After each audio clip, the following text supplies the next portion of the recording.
Our referee is Frank Cappuccino there in the middle of the screen, and he gets this fight underway. The all-white trunks, Tyrell Biggs in the black, and Tyrell Biggs takes a right hand right on the forehead, Alex. He definitely wobbled, Dan, and he does not want to get into a trading contest with Riddick. Other thing. Eddie Fudge told us yesterday he has never, good left hook in retaliation by Tyrell. Eddie Fudge, Bowe's trainer, said he has never had a man hurt and failed to finish him. He said he finishes very well. Well, all of a sudden, you can see Bowe no longer moving forward. No, that's right. That left hand stopped him short. That is a chronic nosebleed he's had in many of his fights. But what the Bowe assault did do, Dan, was it got Tyrell out of his game plan. He is now standing flat-footed and getting into a little bit of a trading contest, and that is not to his advantage. You saw the jab of Biggs score several times. It's a weapon he's going to need if he has a chance to win this fight. Since Phil Newman, Lynn Carter, and Al DeVito, they'll come into play if it goes the full 10 rounds. You see how effectively there he's using the left, keeping Riddick Bowe away from him. He's flicking it right there. It can be a very sharp punch. He's a converted southpaw, and you would expect that a guy who's been turned around would have power in his left. Good right hand to the body by Biggs. Oh, there's the heavy jab. Good solid jab to the forehead. And an uppercut on the inside by Tyrell. He has fought back very well in this round one. We're coming to the end of round number one here in Atlantic City. Stay with us. This is action underway here in the second round. There's a good solid jab, that time by Bowe.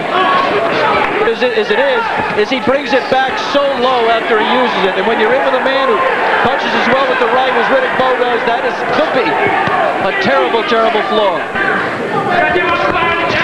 Oh, there's a good left hand. There was a left and a right, and then the second left scored big. There by Riddick Bowe, and another right, and then came up top. Good combination. There was a good left hand off the ropes by Tyrell Biggs. Well, you could see that was a conscious effort to the body by Bowe. Tyrell's face already swelling up under both eyes, and I believe a little bit over the eyes. You can see him trying to clear it after every clinch. And when you're having trouble breathing, obviously that plays into your stamina. And Tyrell's stamina, not as hard really, because he's fought back under adversity. Broken collarbones, 32 stitch cuts. But in terms of stamina, it has been a question mark at top competition. This fight scheduled for 10. We're finishing the second. To the third round. Biggs and Bowe meet towards the middle of the ring. Riddick started to clown a little bit, make some faces at Tyrell, and he wiped the smile off his face with a real stiff jab. The other factor we should bring up, Dan, is Tyrell's tendency to cut. It caused a stoppage against Francesco Damiani, so that both eyes have a tendency to cut and cut badly. Taken repeated hits to the head. And he's also waiting too much. He just waited there until Riddick threw a three-punch combination. When that jab, rather, of Tyrell Biggs is effective in flicking out there, Riddick Bowe is a little cautious. There, a good right hand. And Bowe is hurt. And Riddick Bowe is hurt.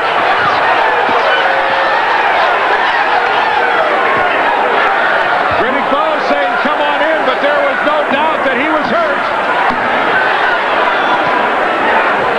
Tyrell Biggs making a fight of it. Let him out, right there. Fourth round. A reminder, this fight is scheduled for 10.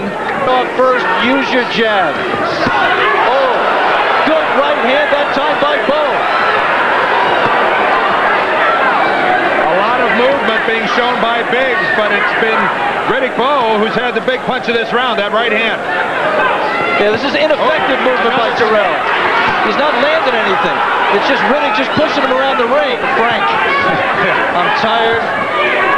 I've landed a few good punches, but this guy's a buzzsaw. Another good right hand, partially blocked by the glove, but two fighters right now. Certainly Tyrell Biggs looking the much more beleaguered. And the more desperate. Yep.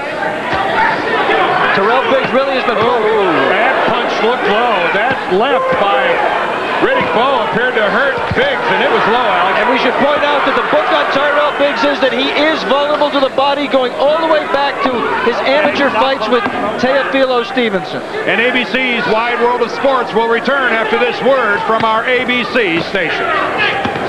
Beginning of round number 5, a reminder that of Riddick Bowe's fights, 19 of his 21 professional fights have ended in 4 rounds or less. He's gone to the 8th round twice, won both of those. Nonchalant Bowe family watching this fight. His father has been described as a man who never saw a camera or a mirror he didn't like. And a lot could be said that his son feels exactly the same way. Black. Good stiff jabs by Tyrell, but he's bailing out with him. He's throwing him going backwards. And they don't appear to have much of an effect either. For a heavyweight fight, Dan. But if you had to walk into this fight right now and pick the guy who's 30 and pick the guy who's 23, I don't think you'd have much trouble. No, but right now, in the closing seconds here of round number 5, I think Riddick Bowe is waiting for a second wind. He looks a little bit tired. Tyrell seems to have taken the initiative a little bit more. This fight is scheduled for 10 rounds here at Harris. 10-9 for Riddick. He popped a tendon in that hand, had surgery before the Olympics in '88. And you can see, Alex, he is making an effort to use it more. Again, the Bowe jab. Ooh, good 1-2. Probably the best 1-2 by Tyrell.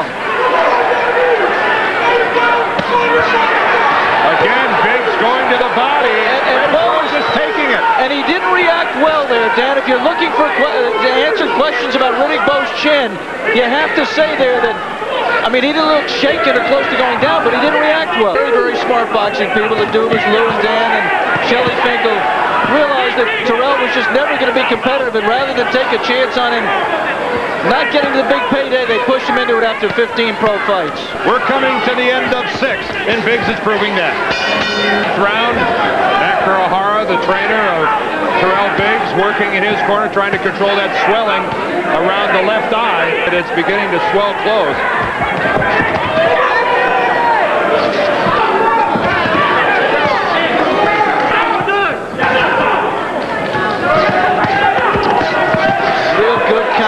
By Riddick that just missed. I mean, it landed, but it just missed doing real damage.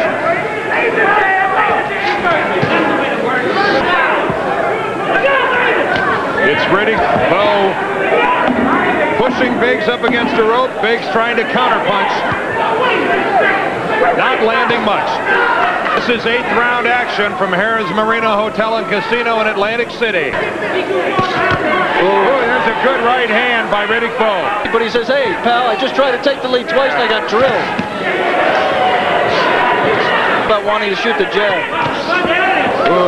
An attempt at a left uppercut that time by Biggs. There. Now he's paying. Good combination. He took a good left hand up against the rope. And if Riddick Bowe is as good a finisher as Eddie Fudge says he is, use this final minute 10 to get Tyrell Biggs out of there. Oh, a big right hand, and down goes Tyrell Biggs. An overhead chopping right hand. I'm not sure how cleanly it landed. Tyrell pulls himself up. 50 seconds left in the 8th round. They can stop this fight right now. You see the official from the commission up on the ring post, up on the apron. It's over. Frank Cappuccino stops the fight here in the 8th round. Yeah, backing Tyrell onto the ropes. That was really not a clean right hand. I just think Tyrell gave out. He gave everything, as we said, and I just don't think he had anything left. That was not a clean right hand he went down from. He did get back up, and then here's the end of the fight just seconds later. And you'll see in the background, Dr. Frank Doggett of the New Jersey Commission will be, I'm not sure on this, no, I guess on this angle we won't see him, but the doctor was up on the apron. And I'm not sure if Frank Cappuccino saw him or heard him, but he looked at Tyrell Biggs, and he jumps in